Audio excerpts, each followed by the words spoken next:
Good evening, and welcome to the Lowdown, folks. Welcome to the Lowdown. You know, we are always excited to be with you here on a Saturday night. Folks, share the link, share that link. Thank you for coming. Thank you for being a part of the Lowdown tonight, folks. We will be with you right after this.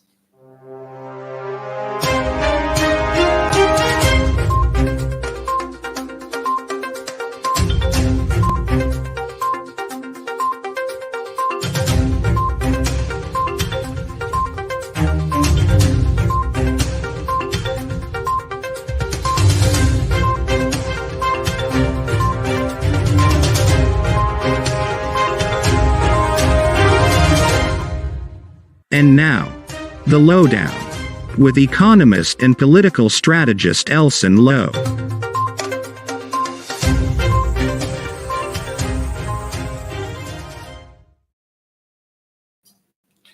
Good night, folks. Good night. Welcome to another edition of the Lowdown. You know, it's always fun to be here having a chat, having a laugh with you guys, and breaking down these issues.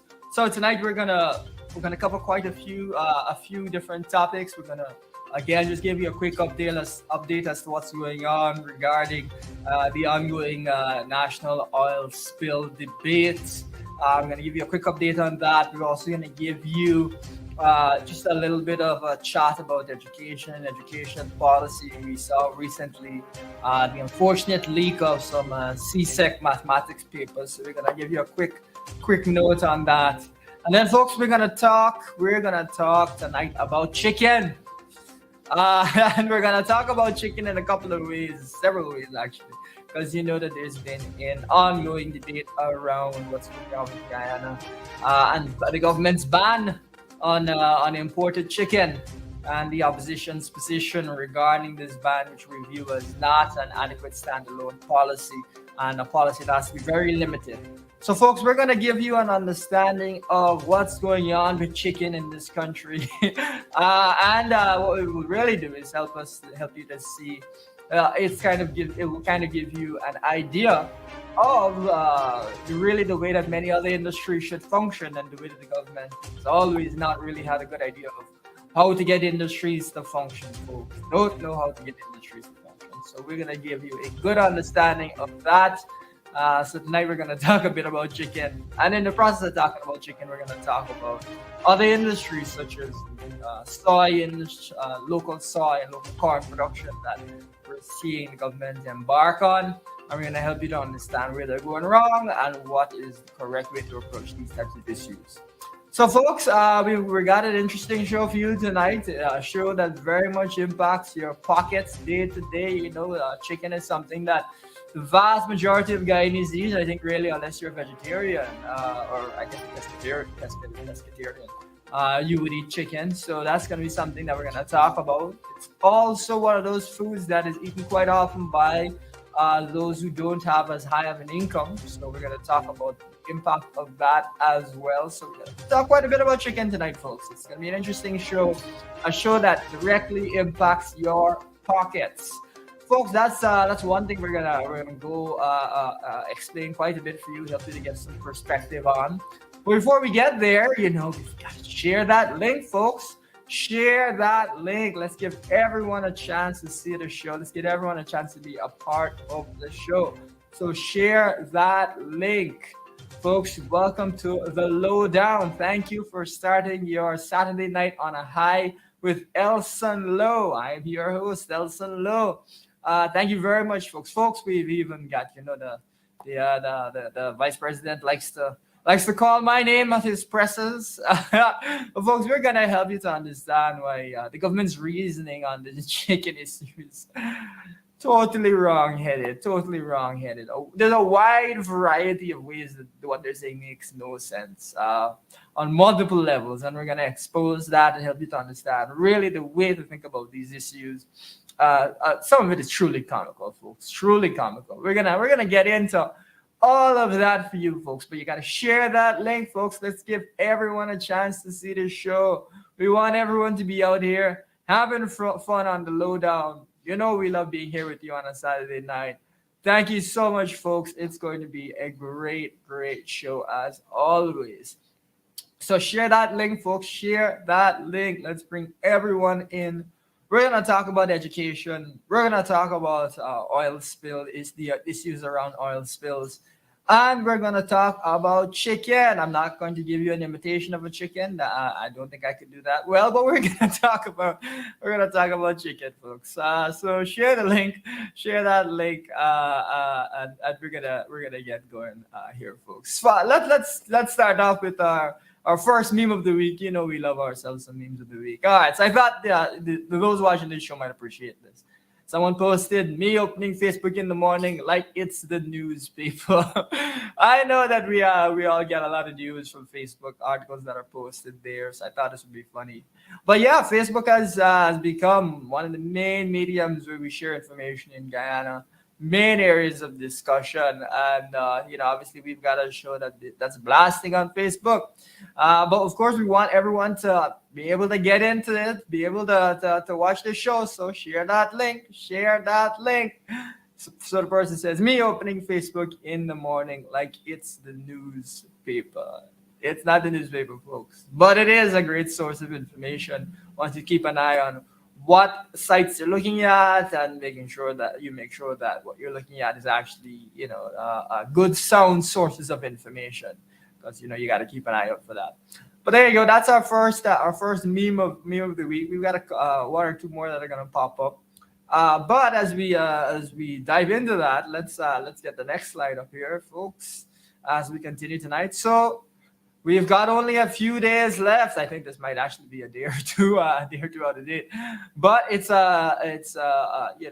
have local government elections coming up in the near future, and so we want to remind everyone to be on the lookout for APNU campaign staff and candidates in your areas that will be doing outreach, that will be getting on to you in your individual areas. You want to keep an eye out for our public meetings as well.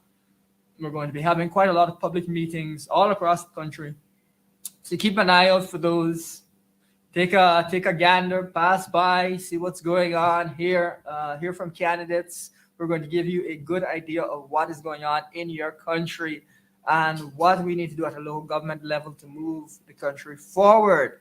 One of the important things we got to keep in mind is can't let the PPP get control of the coalition stronghold areas, many of which are towns, because they will wreak havoc and push a lot of people out of these towns by raising taxes and so on, because of course they want those lands for their friends, family, and favorites, as well as some of their members. Can't be trusted, folks. So that's something to keep in mind always. So folks, keep an eye out for those doing walkabouts in your neighborhoods, and just say hello, share your concerns, share the things that you'd like to see happen in your individual areas, and let's work together to pressure the government to ensure that it pays its taxes, to ensure that it provides the funding that's required for our local government organs to function effectively.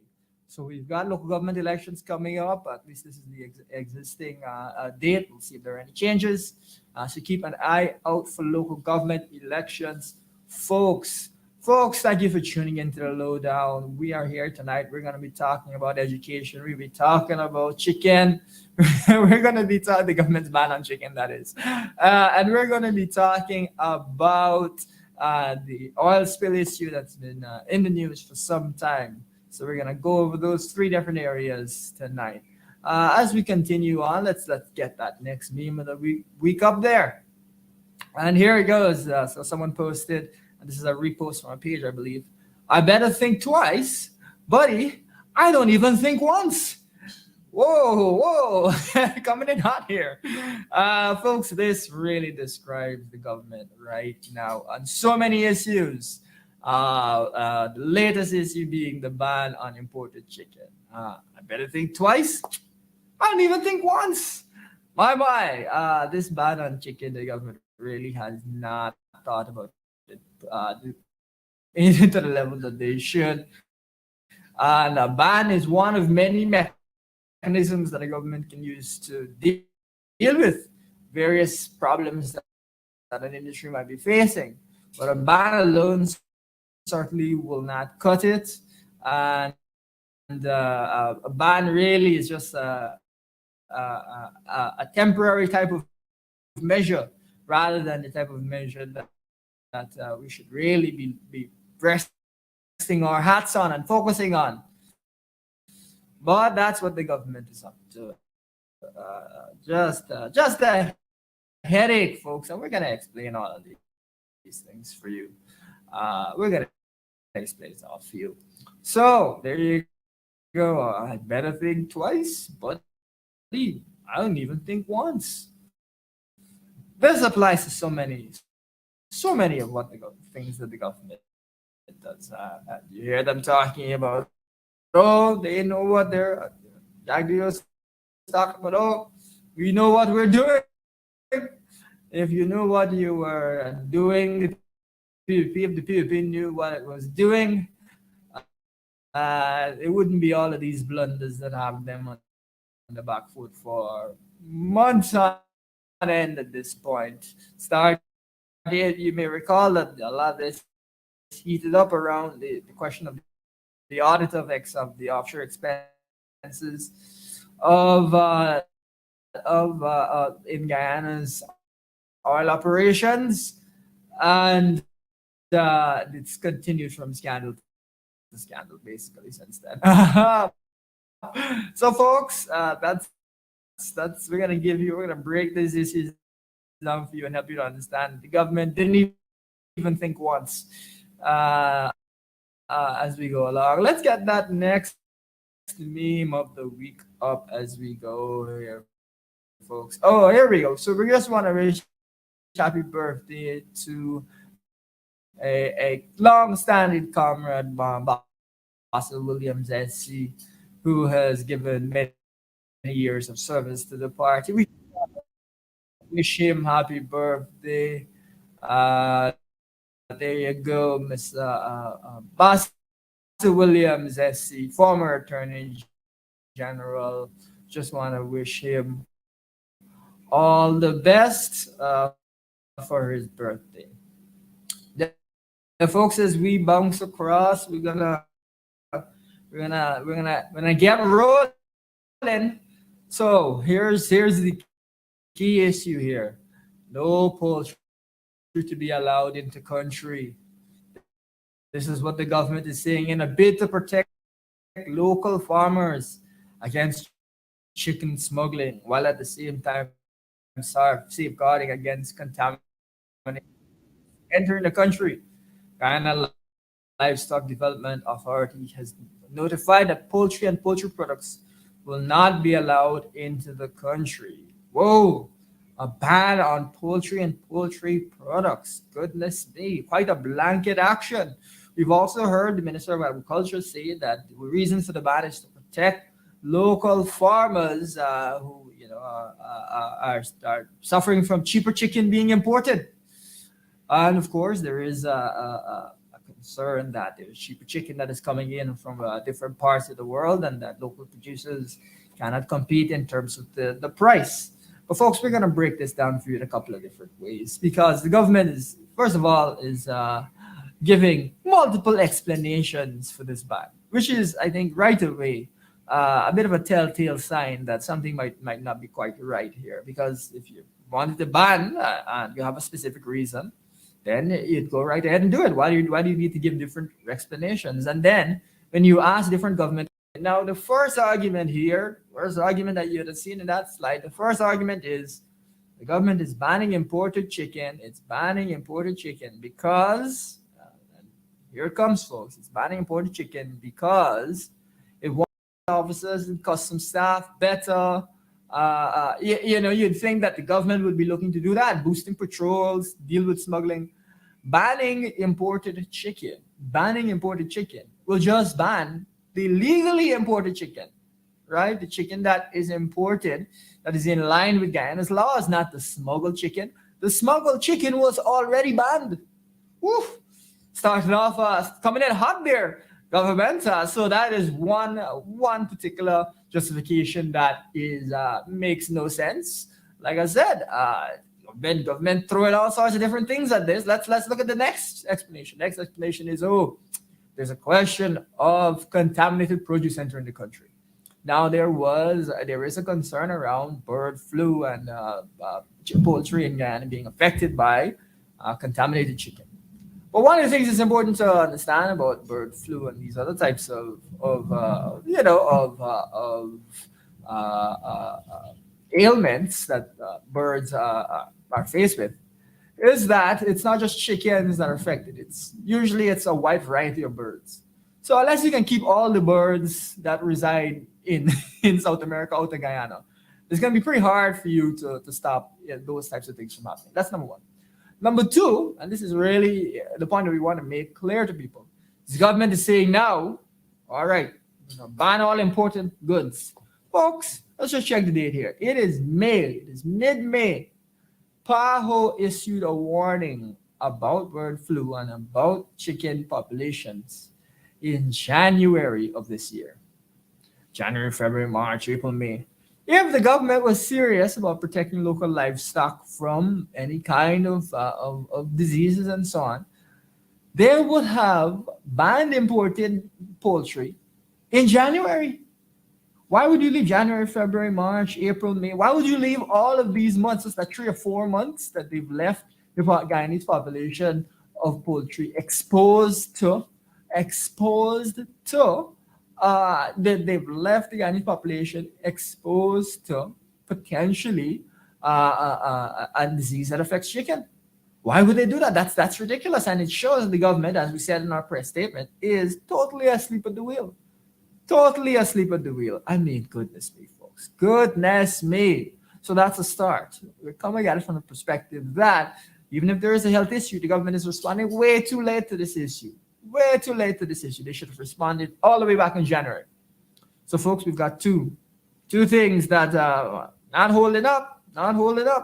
Let's move forward to another thing that was said by the government So one of the concerns here is, and this is where the Minister of Agriculture this is where the government said that there will be no problem. They said that,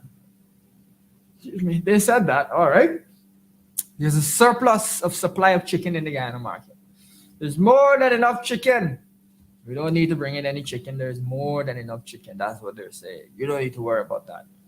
All right, that's the government's perspective. But I would ask another interesting question. I would ask the question of if that's your perspective, then do you really understand what drives the cost of chicken? Because it seems like the government is making this weird assumption, right? Which is, so there's a concern that there's chicken outside of Guyana that is cheaper than chicken that's in Guyana. All right. Now, chicken in Guyana, therefore, is more expensive. The cost of producing chicken in Guyana is more expensive. All right. Now, there's a surplus of this more expensive chicken. There's lots of expensive chicken in the country, and there's cheap chicken coming in from abroad. All right. Now, if you ban the cheap chicken coming in from abroad, why in the world would you expect prices not to be higher in Guyana for chicken? Because what's going to happen is that people will not be able to access the cheaper chicken. Will have to purchase the more expensive chicken. And so whereas you would have seen lower cost chicken around the place, all of a sudden, all you'll be seeing is the high cost chicken. So right away, you have a higher price, even if you have a lot of chicken in the country. Surplus. Because the cost of producing chicken in Guyana is higher than the cost of producing chicken elsewhere, you're still going to have higher prices. And so the government is, again, we start off with that meme tonight because across the board, what the government is saying is making no sense here. Making no sense. I better think twice, buddy. I didn't even think once. Just because there's a surplus of something doesn't necessarily mean that it's going to result in cheaper prices, lower prices. The reason being, if you have a surplus of a good that is more expensive than the imported good, when you stop importing the cheaper good, you're just going to have the more expensive good available. So even if chicken farmers want to cut costs, let's say the chicken farmers are saying, all right, there's a lot of chicken on the market. Let's cut our costs. Let's try and compete with each other. You may say, oh, that will drive the prices down. There's a surplus. There's lots of chicken available. It's going to drive the price down.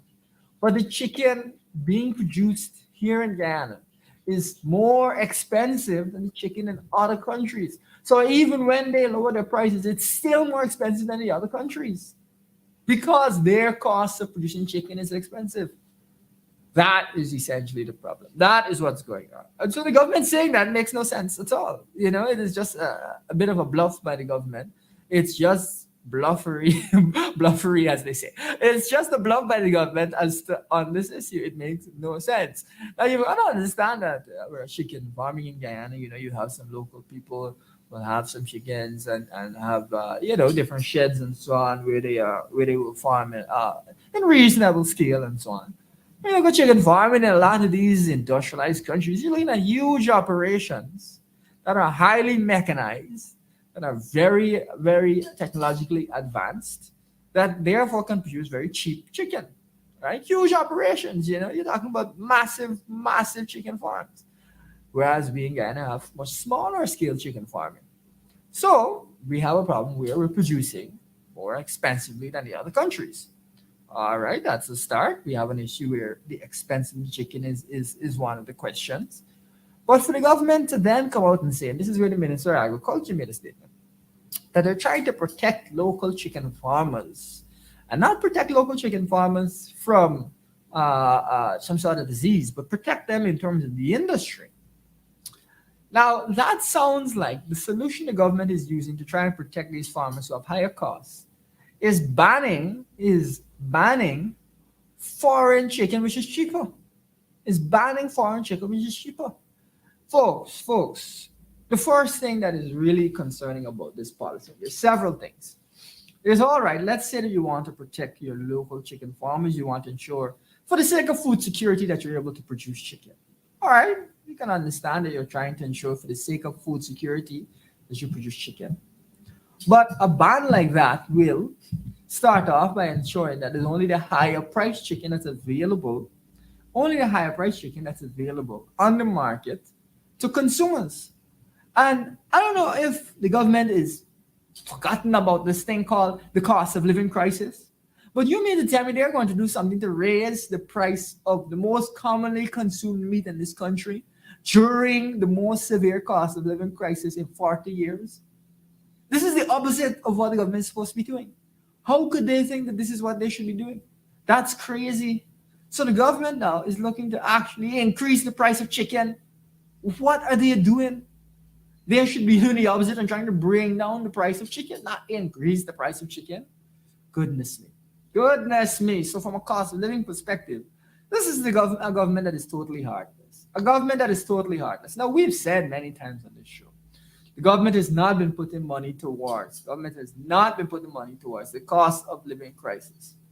What is going on? There's $5 billion, which is a measly amount, next to nothing that's supposed to be in the national budget. That's supposed to go towards the cost of living crisis. $5 billion. Have you heard anything about what this $5 billion is going to be put towards? Of how it's going to be used to reduce the cost of living in Guyana? You're not hearing anything about that. Why you're not hearing anything about it? Because the government is not doing anything at all really with this money. Goodness me, the cost of living crisis has been painful for Guyanese for a couple of years now, really. Painful. But the government now is taking a measure to raise the cost of living in this country rather than bringing down the cost of living. I mean, can you imagine a more heartless government than one that is going to try and raise the cost of living in the country? That's unbelievable. That's absolutely unbelievable that they'd be going down that route. Absolutely unbelievable. What we have said is, it's not that you can rely on a ban and that will save your industry and so on. But you have to take measures to lower the cost of producing chicken here so that producing chicken is competitive with producing chicken internationally. That has got to be your goal, that it has to be competitive. Remember, chicken that has to come into the country has to be transported into the country. So there are transportation costs and so on that chicken faces. All right, so that chicken is facing transportation costs. Those are, if we can produce locally at about the same price, then the transportation costs will mean that the foreign chicken will be more expensive. So, we have to ask ourselves, how do we go about producing at a lower cost? How do we do that? Now that is where government has to step in and take measures to lower the cost of producing chicken. So now, you've got this rampant absurdity that the government is banning imported chicken, which is cheaper, to protect local farmers and therefore raising the cost of chicken available to people in the country. Instead of the government investing in those local farmers to help them to lower their cost of production, they're going about things in the opposite order. What you're supposed to do is to lower the cost of production locally by investing in the industry, whether it is mechanization, whether it is expanding the size of farms, whether it is lowering taxes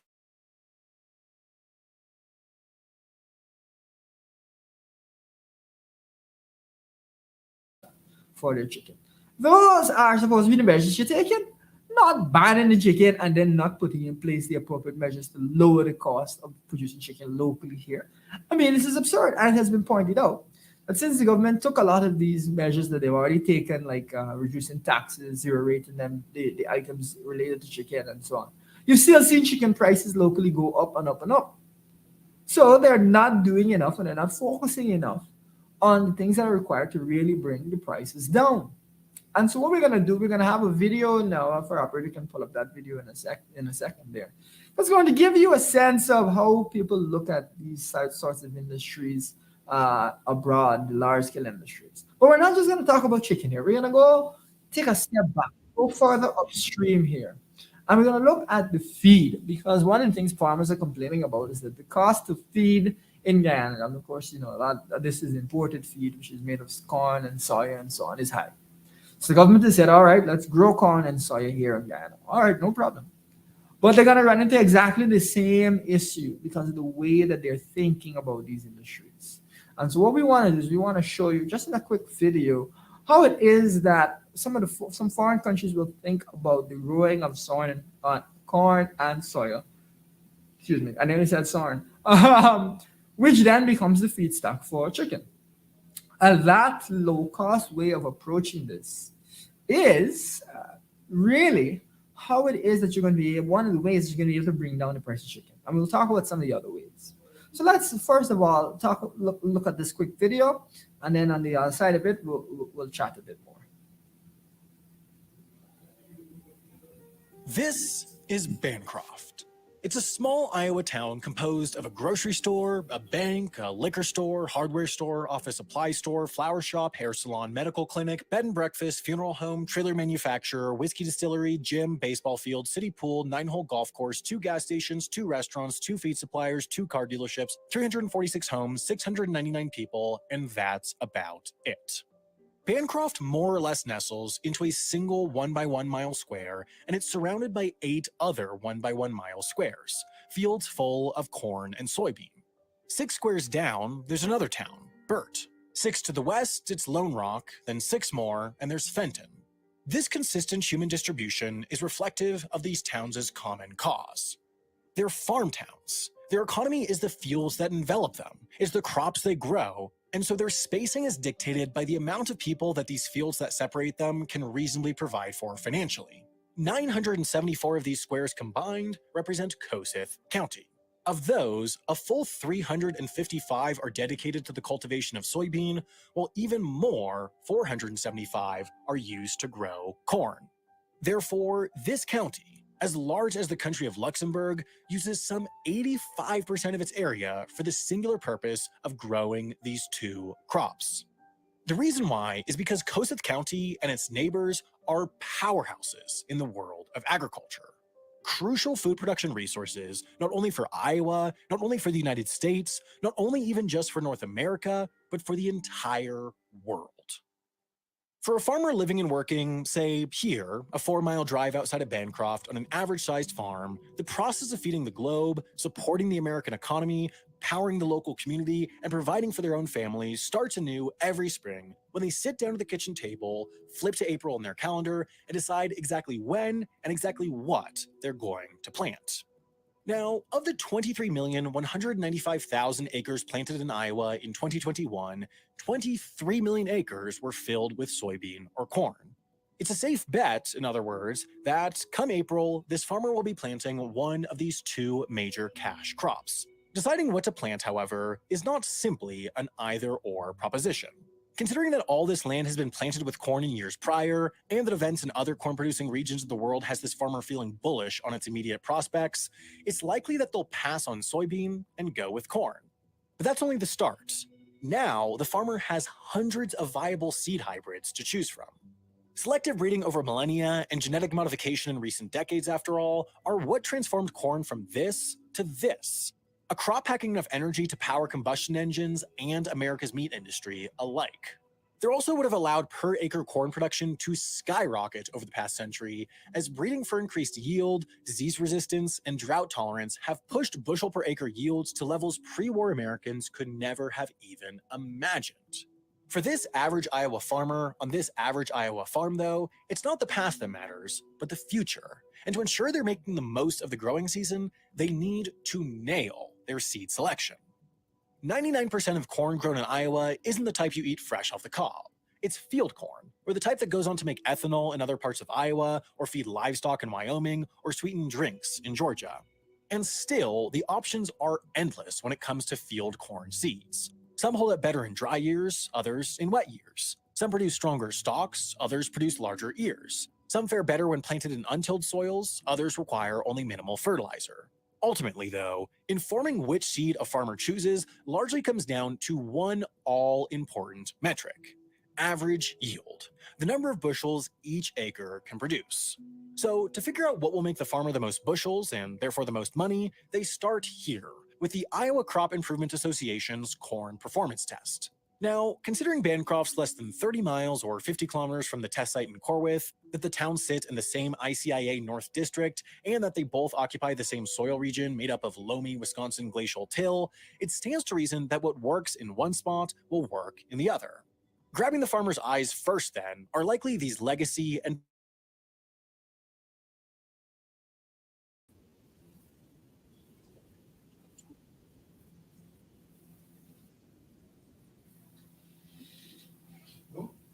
All right, folks, thanks for taking a couple of minutes to look at that video. We don't want to get too much in the weeds there, pun intended.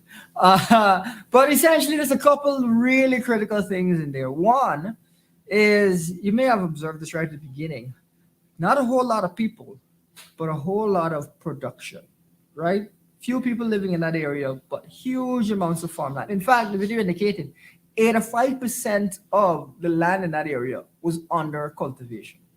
So first things first, one of the ways that you're going to see high wages in that area is that you have a large amount of production relative to the number of people involved.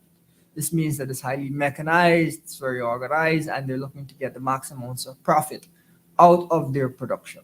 So rather than having a huge amount of labor involved, it's a small amount of labor, a large amount of cultivation, right? That's the first thing that we want to point out to you guys.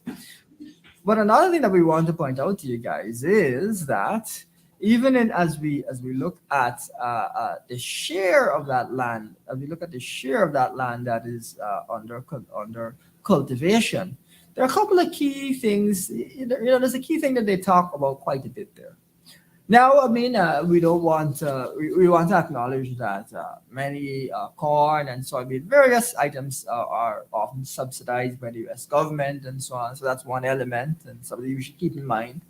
But even in the course of planting these particular items, there's always a focus on not just how much they can produce, right? Because you think if they're being subsidized, they produce from now until infinity. That's not the focus here. Right? So it's a lot more sophisticated than that. The focus is on the yield. And what that means is the focus is on, how much corn do you produce per acre, right? The yield, the productivity of the activity. That's what the focus is on. So you've got these huge areas producing corn.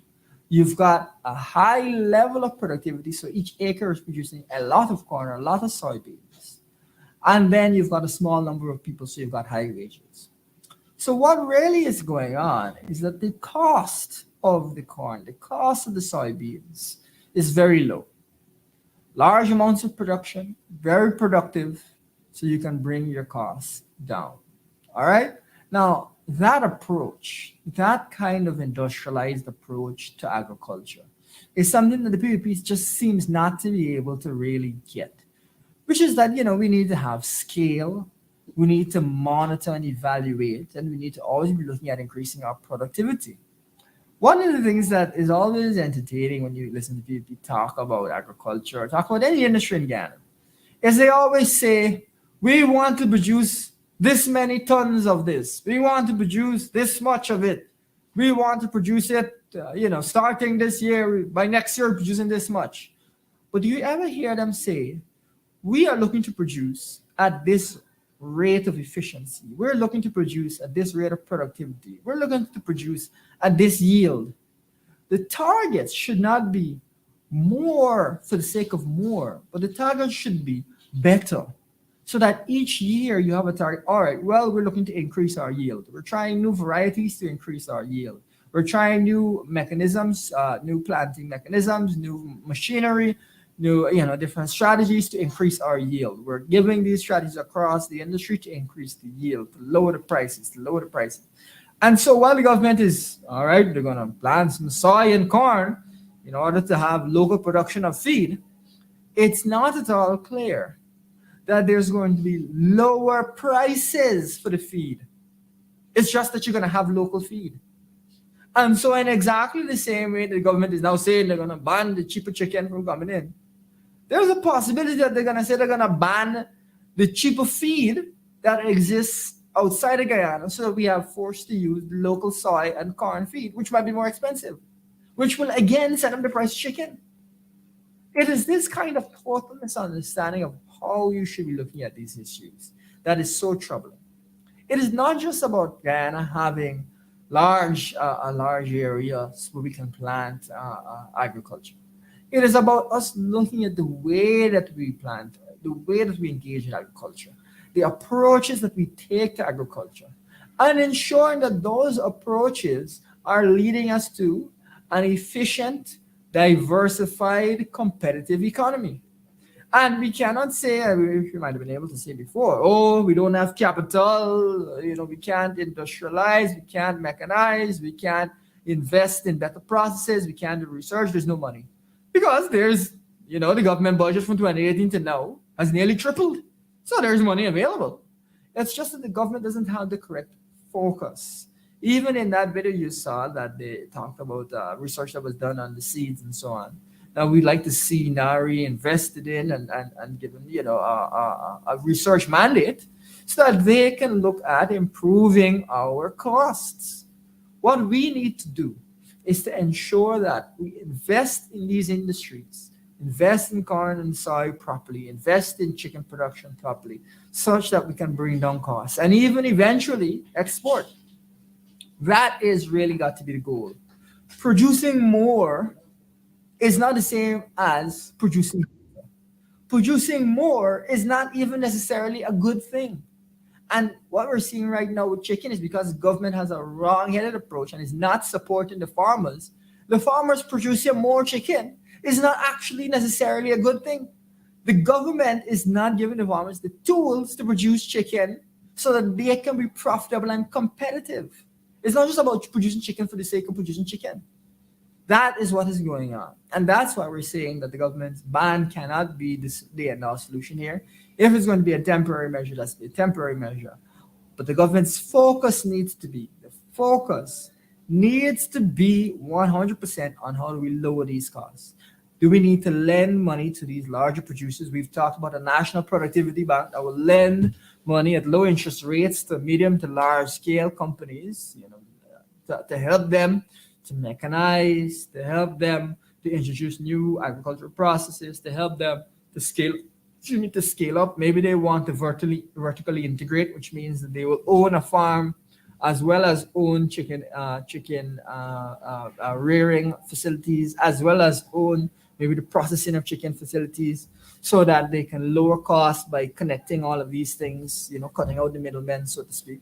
Those are the types of large-scale initiatives that the government should be promoting. And that's why we've called for a national productivity bank, which will provide low-interest loans to help these businesses to scale up, to reach the types of scales you're seeing in that same video in the US. We have huge scale, big farms, lots of machinery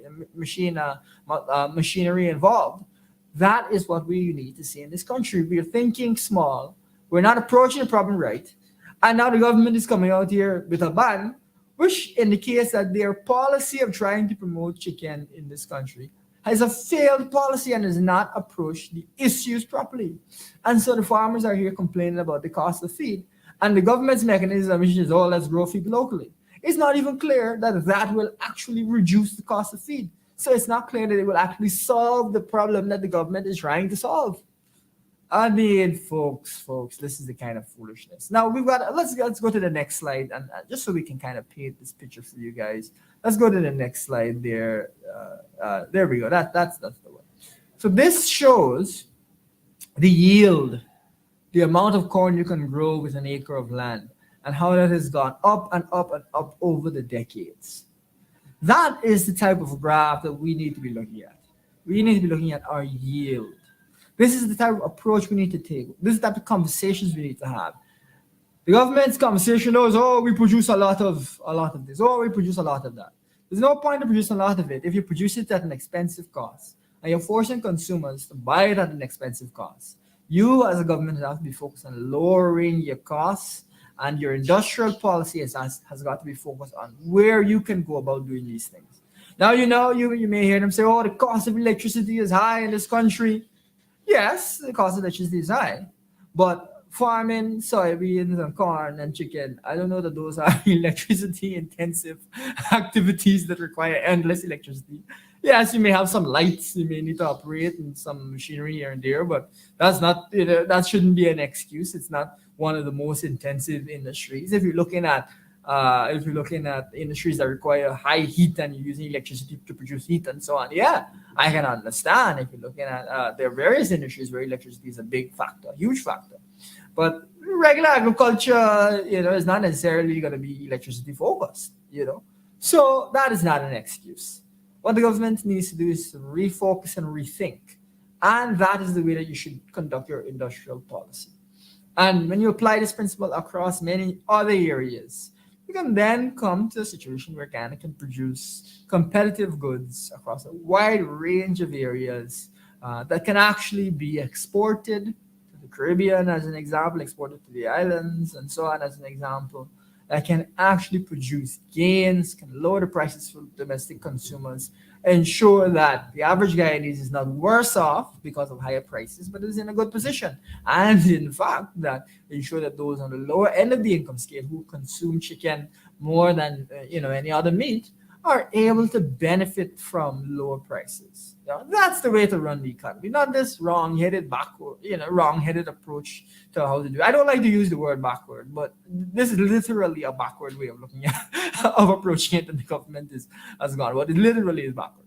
So that is one of the things that we want to highlight when it comes to chicken. It's really sad that this is a situation we found ourselves in, but we've highlighted the ways that this needs to be approached. We've spoken about industrial policy in the leader's budget speech, spoken about it in various different spheres, in various different forums. And we've also said that, that we need to fund farmers, even if it is grants for them to buy this equipment. Loans for them to be able to access this equipment. Those types of things are quite necessary, and the government needs to take that approach going forward.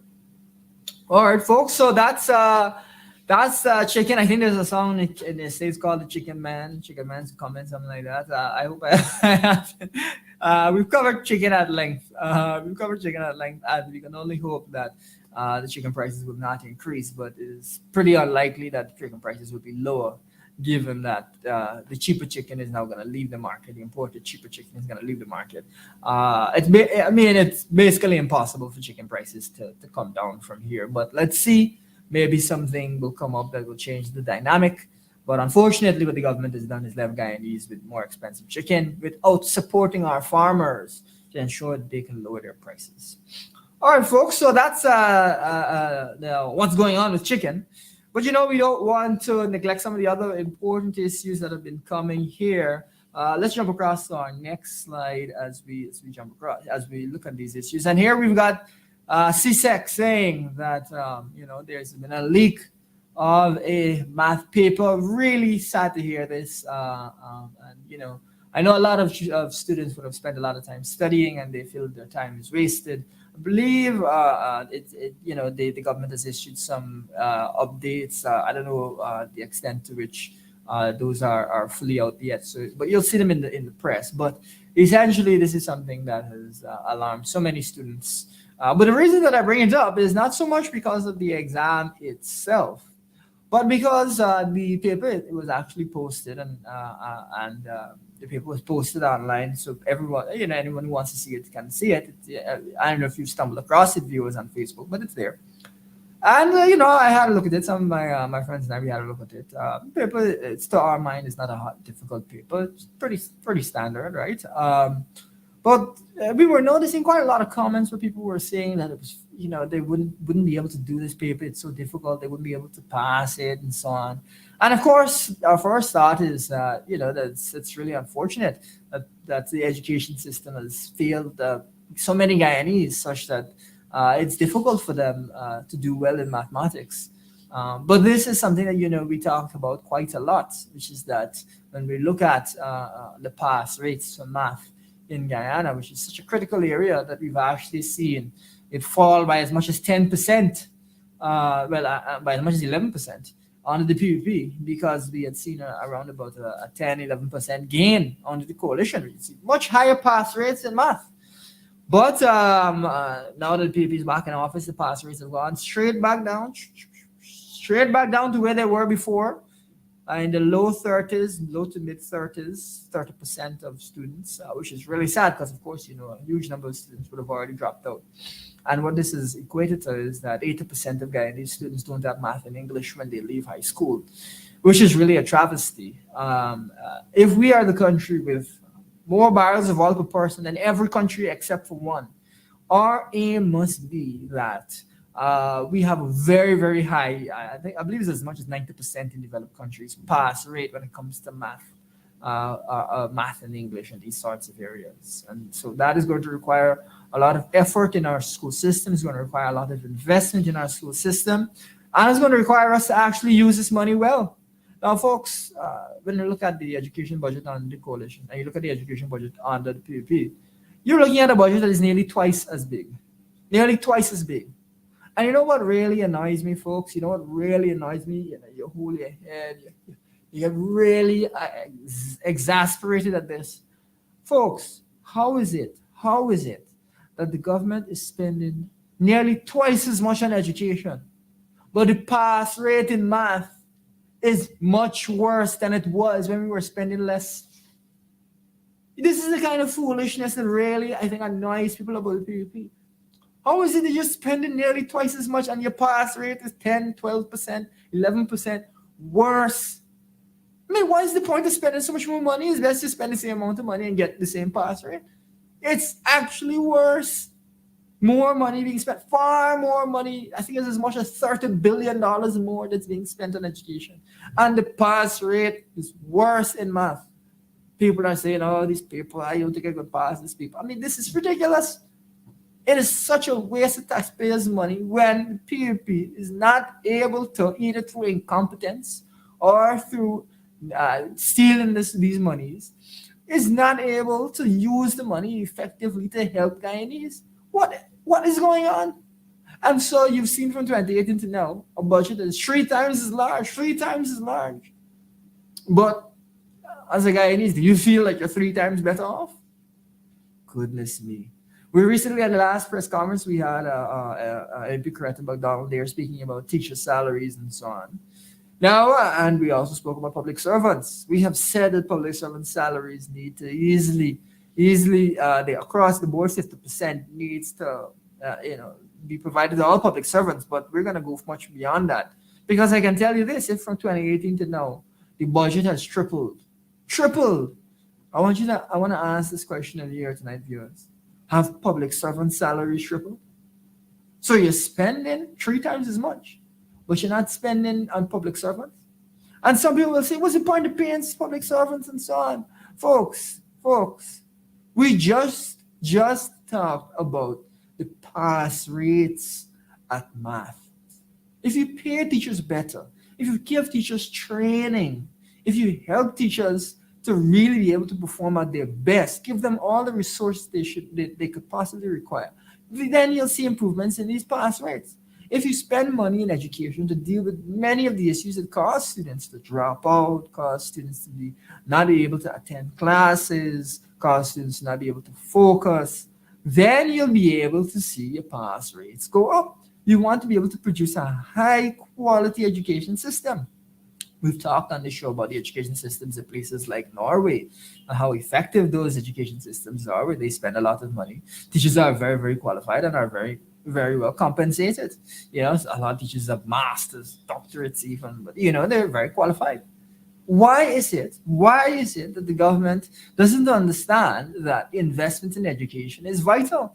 And one of the things we've mentioned before is that since the government started spending oil money, the share of the budget spent on education has actually fallen. And so rather than seeing it increase, as the president said, we'll spend 20% of the budget on education. It used to be 15, 16% spent on education before we had oil money in the budget. Now it fell to 13%, and then it fell again to 12%. Folks, this is just despicable. I know you can sense it really annoys me when the government is not investing in education. And as a result of not seeing the proper investment in education, you're not seeing pass rates, and people say, this paper, I don't know if I got past this paper. Those are the type of things that you're hearing. Really, really sad. Pass rates much lower than they were. Totally unacceptable. So even when the government is spending more, it's not spending the money well. And on top of that, it's not spending anywhere near as much as it should spend. This is not the way that we want our education system to be run. It's not acceptable, and we cannot realistically be looking to go forward with 80% of Guyanese not having math and English passes. That is so unbelievable. Not unbelievable in a vacuum, but unbelievable in the context that the government budget has tripled and the country has more oil per person than every single country except one. We got to raise our standards. We got to look to the future. We got to look to improve, not to be doing worse while at the same time spending more money. Goodness me, folks. Goodness me. That's the kind of nonsense you see from the PUP here.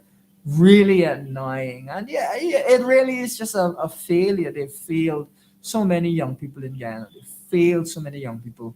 And we saw before that this was something that the education system in Guyana, for the longest while, they glorified, a couple people get 20 subjects, 18 subjects, whereas the average student is not passing math and English or is dropping out of high school before you get to CXC. Now, to CXC. So, folks, we are saying, to CSEC, we are saying that we are going to ensure, we're going to have a focus on ensuring that students are not dropping out. We're going to have a focus on ensuring the students are given the tools to be able to succeed. We're going to focus on trying to bring these rates back up. We have demonstrated in the past an ability to raise those pass rates. We're going to go and ensure that those pass rates are raised again. And we're going to ensure the students are given the training to succeed in the Guyanese economy. We have to look at this from the perspective of being a rich country. That is how we're going to approach this problem. And some may say, you don't have money, you're talking about rich country. Folks, their budget has tripled from 2018 to now. Tripled. It didn't go up by a 50%, a 60%. It's 3 times as large of a budget. Well, it's a tripling of the budget. Folks, don't let, as we say, don't let the PUP sell you foolishness. There is more than enough resources available. They've made a conscious decision not to spend. One example is in the conscious decision not to give teachers a good wage. That is what has gone on. But different public servants have gotten a wage increase. Teachers have been left out. It is so unbelievable that the areas where you're supposed to be investing, they're doing the opposite and reducing the investment. Anyway, folks, that's one really annoying area. But we gotta keep pressing on this because this can't continue. This is absolutely unacceptable. On the flip side, just as we close off the show here, folks, we just want to again talk a little bit about full coverage liability regarding offshore oil spills. It's a hot topic of debate right now in Guyana. The question of first of all, there being insurance to cover an oil spill, and second of all, a parent company guarantee, so that so long as the costs are over and above the existing insurance. The parent company will take care of those costs, the cleanup costs, the damages, to ensure that the oil industry does not harm Guyana and Guyanese. And you would think that something like that, the government would be in full, excuse me, full support of. But we saw that Justice Kissoon actually ruled that the operator needed to provide this parent company guarantee and that the insurance was not adequate insurance.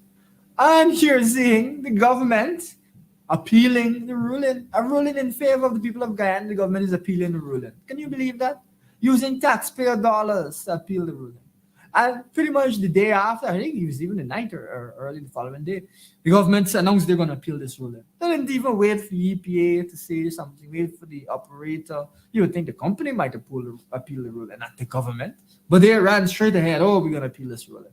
That's the kind of really unpatriotic thing that we've been seeing, really despicable stuff that we're seeing from the government here, where they are appealing a ruling that has favored Guyana and the rights of Guyanese to have a clean and safe country. Oh my goodness. And so one of the other things we also wanted to highlight is that what the EPA is saying, we've agreed to a certain amount for insurance and whatnot, and anything over and above that we'll have next steps. We'll have another conversation with the operator. Folks, while they're having that conversation, oil could be spilling. Oil could be spilling while they're having that conversation. And we're going to have to clean it up. Who's going to have to pay? We're going to have to pay to clean it up from our sovereign wealth fund, from the Natural Resources Fund, which is the savings from the oil industry. We have to take that money instead of spending it on things like education, just as we were talking about a minute ago. Have to spend it cleaning up an oil spill, and then maybe the oil company will reimburse us. All of that will have to be worked out. But that's not how it should be. And that's why we are saying that we need to see that parent company guarantee. We need to see the court respected. And we need to see the PPP not taking taxpayers' money to defend the rights of a company, an oil company, rather than the people of Guyana. And what is even surprising to me is they could have just not done anything. They could have just not said anything. The operator might have appealed, but they are so despicable that they had to run and appeal this thing as the government of Guyana. Isn't that unbelievable? So unpatriotic. So unpatriotic.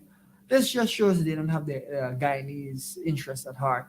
It's one of a series of examples. One of the examples with the audit of the offshore oil expenses. We had to force them to audit. They weren't going to audit.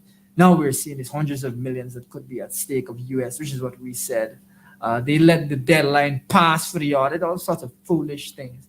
The country has legitimate rights. The government refuses to enforce those rights. And that's how we're finding ourselves in these crazy situations where it is like opposite world. And instead of seeing the government defend Guyanese, the government is out here defending oil companies and whatnot. I mean, this is unbelievable. And again, it's unpatriotic by the PPP. Folks, on that note, thank you again for tuning in to yet another episode of The Lowdown. Thank you for starting your Saturday night on a high with Elson Low, and we'll catch you in the next one.